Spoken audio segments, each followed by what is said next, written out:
Hello বন্ধুরা, আজ একটি নতুন ভিডিও নিয়ে আসলাম। আমাদেরই গ্রামের একটি দাদাদের বাড়িতে গিয়েছিলাম এই কার্তিক ঠাকুরটির অঙ্গরাগ করতে।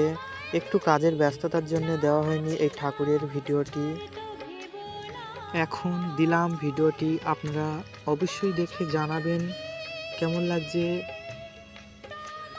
আর সামনেই তো সরস্বতী পুজোর দিন আসছে। আপনারা যদি কেউ সরস্বতী ঠাকুর আমার কাছে অর্ডার দিতে চান, আমাকে কমেন্টে বলতে পারেন, আমি কন্ট্যাক্ট করার চেষ্টা করব আপনাদের সাথে।